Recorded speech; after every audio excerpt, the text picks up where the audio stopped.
let's go through this syllabus real quick. So if you go to Blackboard, ACR 100, in the introductory module, you'll see the syllabus. Basically, what a syllabus is, it's just an agreement between you and I that I'm going to teach you these things and you're going to do your part to learn them. So, nothing crazy.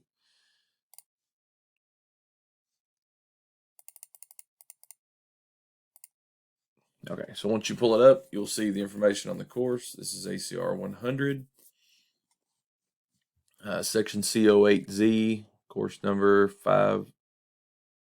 Sorry, it should be C8Z2, I think. That needs to be changed. But course number 57124. So if you're typing in anything for your textbook stuff, you should be able to use that information to find it. If you're looking on our textbook link. Office hours, honestly, because your all schedule is going to be different, just go by those office hours, but it's basically anytime we're together. If I have a chance, we can meet after class or during a break. So don't worry about that. If you need to make a link for an appointment, you can click on this link here, goOncehub.com, or you can actually just type in OnceHub Adam Hawkins, and it should Google that, and you should be able to find me that way. Or you can go to our faculty directory page and look me up there. My office number is 606-759-7141, or the Montgomery campus number is 859-499-6282, extension 66512. Basically, just call the campus, any of the campuses, and you can hit that extension. It'll put you through. But my preferred method of communication is my email, which is adam.hawkins@kctcs, typo there, .edu.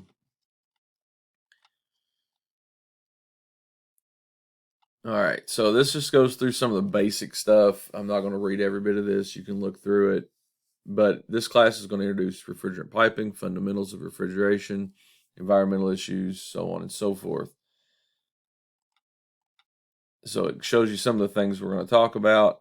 To be honest, some of these competencies are probably outdated, but this is what still is on our competency list. So we're going to learn tools, terminologies, theory, fundamentals, how refrigeration works, refrigerants, different types, how to read a pressure temperature chart, how to use certain tools, how to use a set of gauges, how to use torches, how to use copper bending, flaring, swaging tools, how to braze and solder, how to flow nitrogen while brazing and soldering, how to check for leaks, how to handle refrigerant, meaning recover, vacuum, charge, all that kind of stuff. So a lot of stuff is packed into this class.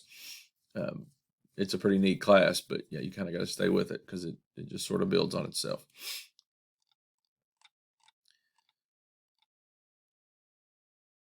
So once again, the theory of that. Now, so this does get into EPA regulations, but we're actually doing your EPA regulations in that ACR 291 course. I believe this is the number. It's that special problems class that you have, and that's where you're going to practice for or study for your test. So that will kind of be handled separately, but it's a part of this class.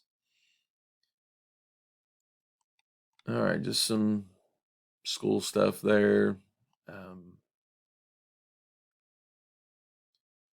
The textbook, as I think I've already mentioned, the textbook is on back order, and we're going to work without the textbook. But there are a couple of other books that you'll need.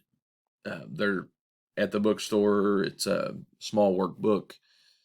If you go to your textbook link, you should be able to go to the Maysville website and just type in textbooks or bookstore, and it should take you to the bookstore site.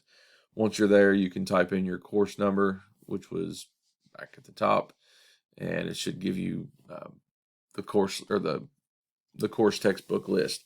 So that big textbook is unavailable for several weeks, I think.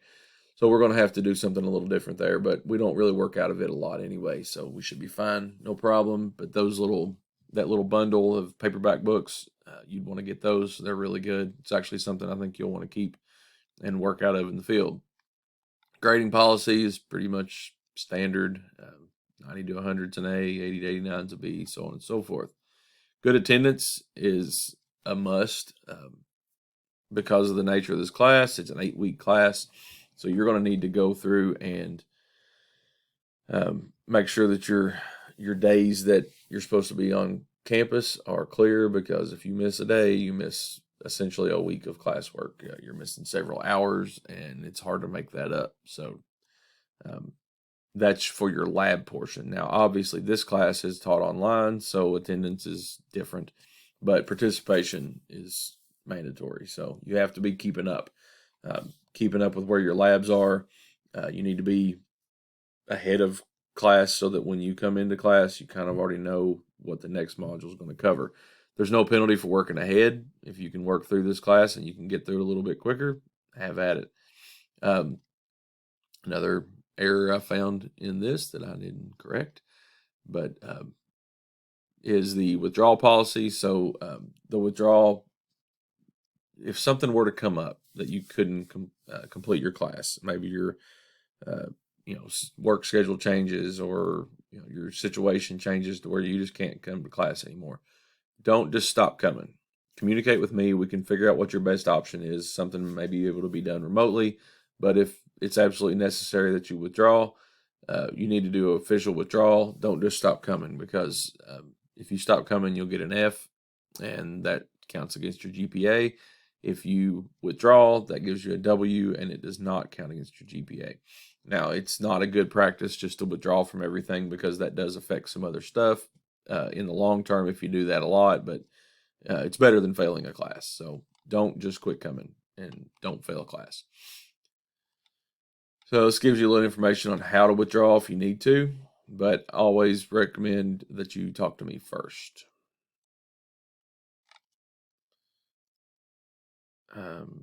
Instructor's withdrawal policy. So once again, I don't, if something comes up, I'll work with you. There's a certain point in the semester where it may ask for instructor permission, but either way, you're going to want to talk to me first, and we can see what your best options are. Flexibility, if something were to change, especially with COVID, we could have to move this temporarily or permanently online, remote, so on and so forth. The lab as well. So if COVID hasn't taught us anything else, it's that we don't really know. So hopefully we don't have to go back to that, but that is always an option, and we'll do the best we can with that. We can do some remote stuff. So if we have to, that's what we'll do, but hopefully we don't. Snap alerts. You'll want to register for SNAP. SNAP alerts are anything that deals with the college being open, any safety alerts, weather advisories, all that kind of stuff. Lockdown, if we have a lockdown, and we'll go over that first day in campus. But you want to make sure that you're signed up for those, even though they maybe get a little bit annoying sometimes. You'll still want to be able to access that, because if there's something going on campus, this will send you calls, texts, so on, and emails, everything, and it'll let you know that something's going on or that class is closed or whatever. Student code of conduct, you're expected to act like a good student. So if you want to know what that looks like, it's all in the student code of conduct. Some more information about plagiarism. Don't copy off of people, and shouldn't have to say that at this point, but there's all the information on that. Accessibility services. If you have a documented disability and you need to have some accommodations made, learning disability, something that you need some sort of special accommodation for, we can do that, but you'll need to go through these steps to make sure that you get that done. And that pretty much covers it. So there's some more housekeeping stuff, but that's it in a nutshell. So look through that, and if there's any questions, feel free to bring those up when you're in lab.